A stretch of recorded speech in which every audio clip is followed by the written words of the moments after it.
I've consulted with 3 of YouTube's top chefs for this recipe, Binging with Babish, Brian Lagerstrom, and Papa himself, Josh Weissman. I've painstakingly made their original recipes to the T so that I could find their best elements and combine them into one perfect recipe. I'll go through all the techniques so beginners can follow along, and you won't need any special equipment. By the end of this video, you will know how to make the ultimate shepherd's pie. Let's jump right in. Peel 1 kilo of russet potatoes and cut them into smallish, evenly sized chunks. Rinse thoroughly to get rid of any starch. We're then going to add potatoes to a pot with cold water and bring them to a boil. This will allow for even cooking. Boil them for approximately 15 minutes or until the potatoes don't meet resistance when pierced with a fork or skewer. This will make sure they mash creamy and not lumpy. Drain the water from the potatoes and return them to the pot over a medium-low heat to evaporate any leftover water. This will take about a minute. Remove the potatoes from the heat and add in 75 grams butter, 50 grams cheddar, 50 grams parmesan, and half a cup of chives. Roughly mash them together before passing the mixture through a potato ricer. Don't worry if you don't have a potato ricer, you can of course do this through the sieve, but just add the cheese and butter after you do so, otherwise you're going to have to work for it. And don't forget to season with a teaspoon of salt. Into a bowl or measuring jug, add 75 grams of milk and 2 egg yolks. Then give it some whiskey business. This is for a pro level richness in the end product. This is how I separate my egg yolks. It is a little bit messier, but it is, in my opinion, much easier. Cracking it on a flat surface makes it less likely to break. So just run the egg yolk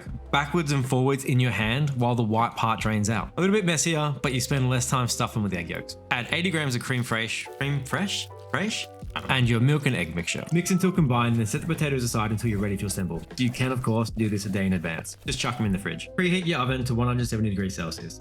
We're going to start by cubing 250 grams bacon into, well, little cubes. Dice is fine if your bacon's already sliced. This is how we dice a carrot. So we're going to cut off the end and cut it in half. We're then going to cut off the sides to make it more of a rectangle and less of a circle. This will help us stay flat on the cutting board. From here, cut it into planks and then cut the planks into strips. Turn the strips and cut them into cubes. Just like this. Simple, right? To dice the celery, a little bit easier. Run your knife down the middle of it to cut it in half, and then run it down the halves to cut them into quarters. Then simply turn it and cut them into cubes. To dice an onion, we're going to cut it in half, and then we're going to peel it. I normally peel off the outer layer as it's a bit easier, and the outer layer is a bit whatever anyway. Lay the onion on the cutting board and run the knife from the outside to the center, just like this. We're then making 2 incisions from the front to the center, just like this. And from there, simply dice from front to back. To dice the mushroom, we're going to cut off the yucky ends. We're then going to cut the mushroom in half and cut it into planks just like the carrot. From here, cut into strips and then turn those strips and cut into cubes. For the fennel, we're just going to cut it the exact same way as the onion, except instead of cutting it to the center, we're just going to cut it straight down, nice and easy. The idea is that all these pieces should be about the same size. Onto the herbs. Remove the rosemary leaves from the branch. My one's a bit thick, so I need to remove these woody stems.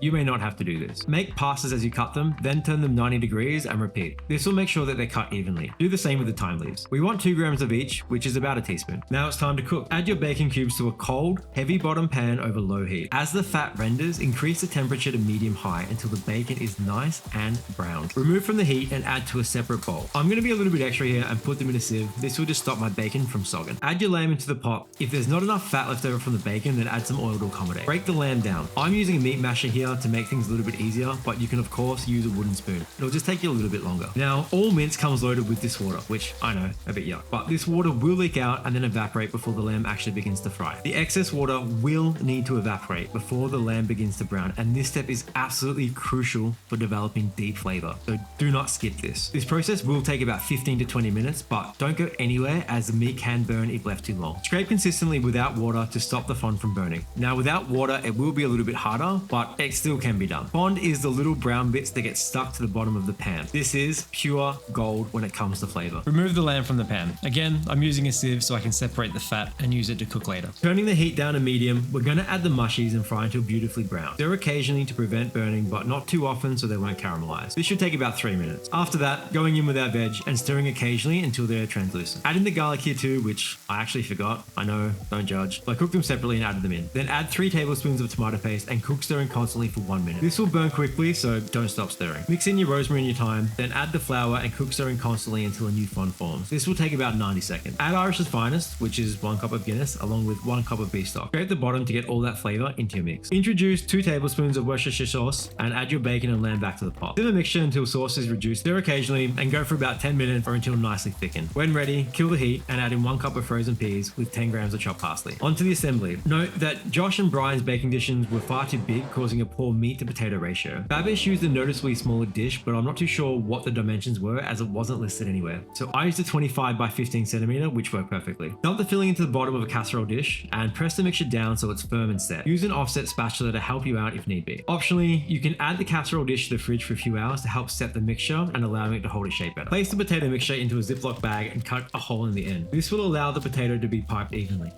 I had a bit of a disaster here because I didn't twist the top, so make sure you're twisting the top so it doesn't explode everywhere. Using a fork or similar instrument, create a texture of grooves in the potato to allow for browning and crispiness. Now you've got two options here, the cheesy version or the non-cheesy version. For the cheesy version, bake the pie in the oven for 15 minutes. Whilst it's cooking, grate 50 grams of Parmesan Reggiano, 50 grams white cheddar, and 50 grams Gruyere. After 15 minutes, top the pie with the cheese mixture and cook for a further 10.